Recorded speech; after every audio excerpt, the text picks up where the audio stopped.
इसलिए प्रणाम में वो अकेले नहीं है, वयम नमः।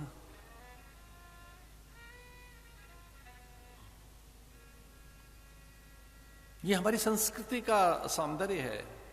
यहां अकेले अपने लिए कुछ नहीं है। यहां की प्रार्थनाओं में सबके कल्याण की कामना है। लोकाः समस्ताः सुखिनो भवन्तु। हमारी प्रार्थनाएं केवल अपने हित, अपने मांगल्य मोद, अपने कल्याण के लिए नहीं, अपने केवल सुख सम्मान स्वास्थ्य और सौंदर्य के लिए नहीं, केवल अपनी हित सिद्धि के लिए नहीं, केवल अपनी कामना और वासनाओं की पूर्ति के लिए नहीं, केवल अपनी लोकेशना पुत्रेशना वित्तेशना में केवल अपने लिए नहीं, अन्यों के लिए भी, सबके लिए। लोकाः समस्ताः सुखिनो भवन्तु, सर्वे भवन्तु सुखिनः।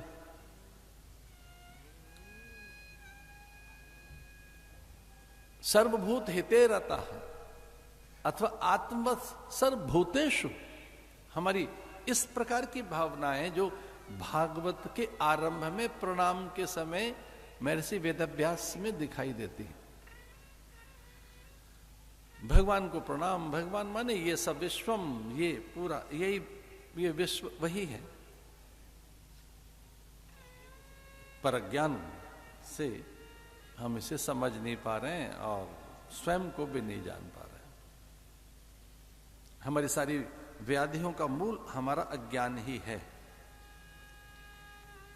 अज्ञानी समस्त दुखों की जननी है, उसकी जड़ है। जितने भी जीवन में दुख है अथवा तो जो भ्रम भय है, अनेक संशय हैं, हमारी जो पूर्वाग्रहों के कारण हमारी जो मनोदशा में एक निरंतर क्लेश बने रहते हैं, जो अभिनिवेश है, खो जाने का डर, ये सब अज्ञानता के कारण है। मेरा खो न जाए मान सम्मान, मेरा स्वास्थ्य,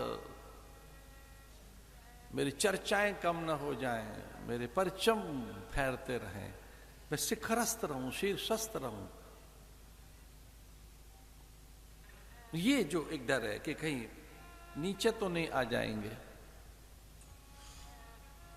ये अभिनिवेश, शरीर चला तो नहीं जाएगा, सौंदर्य, ये मेरी आभा प्रभा, ये दीप्ति नवलता, ये मेरे आकर्षण खो तो नहीं जाएंगे, सब बना रहेगा ना, कुछ प्रतिकूल तो नहीं हो जाएगा, कोई और तो आगे नहीं आ जाएगा ना। अभी तो हमारी चर्चाएं फिर किन्हीं की और की तो नहीं होंगी, उनके पास अधिक संग्रह संचय, अधिक उनका आदर, वे अधिक प्रतिष्ठित तो नहीं हो जाएंगे, वे और ऊंचे तो नहीं हो जाएंगे, कहीं मैं पिछड़ तो नहीं जाऊंगा। बहुत से भय, बहुत से भ्रम, इनके कारण मुझे दुख तो नहीं होगा। ये अनुकूलताएं बनी कैसे रहें? तो अनुकूलताओं का संचय करते रहें, प्रतिकूलताएं पास ना आए उनका कैसे परिहार करें। एक हवा का झोंका आया, कुछ बूंदें खो गई, मिट गई, सूख गई, और उसे ऐसा लगा कि मेरे साथ भी ऐसा होगा। तो इससे पहले पवन का कोई प्रचंड वेग आता और उसे छूता, इससे पहले ही वो सागर में चलेगी और विराट हो गई, अनंत हो गई, वो बूंद सागर में मिल गई। उससे अलग कोई अस्तित्व है नहीं हमारा। जैसा कहा पूज्य महाराज जी ने कि वो एक नमक की कंकड़ी फिर पूरा सागर ही तो बन गई।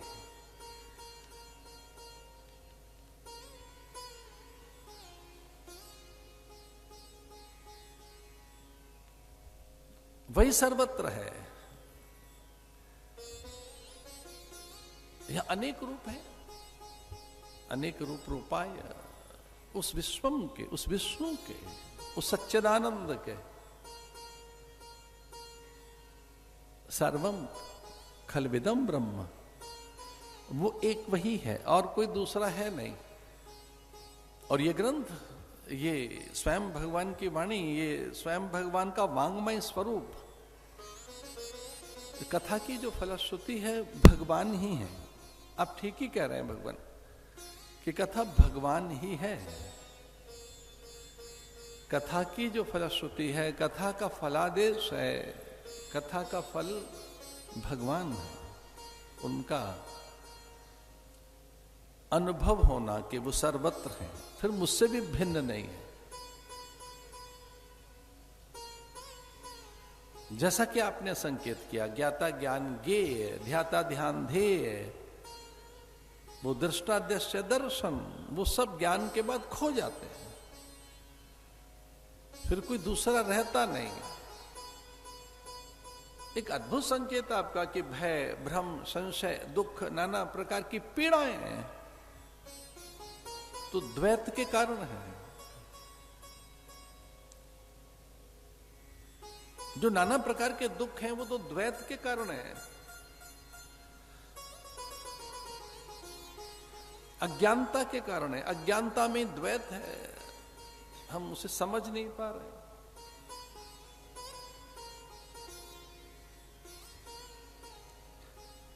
अज्ञानता में हम समझ क्या पा रहे हैं। अहम इदम सर्वम, ऐसा ये हमारा अनुभव है। अहम मैं हूं,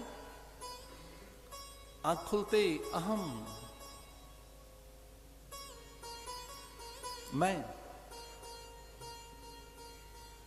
और ये जो अहम आंख खुलते ही फिर उसमें काल, समय, स्थान, इसका ज्ञान। मैं आंख खुलते ही जब मैं कौन हूं, कहां हूं, आंख खुलते ही आपको समय चाहिए। क्या समय हुआ है, दिन कौन सा है, मैं हूं कहां। और फिर इस अहम की पुष्टि होती है कि अच्छा ये समय है, ये मैं हूं। भोर में आंख खुलते ही आपको समय का ज्ञान चाहिए। कितना बजा है, क्या समय हुआ है, दिन कौन सा है, मैं हूं कहां। आंख खुलते ही ये काल के 5 अंग, तिथि वार नक्षत्र योग कर्ण, ये आंख खुलते ही, आंख खुली और हमें हमारा अज्ञान ढकने लगता है।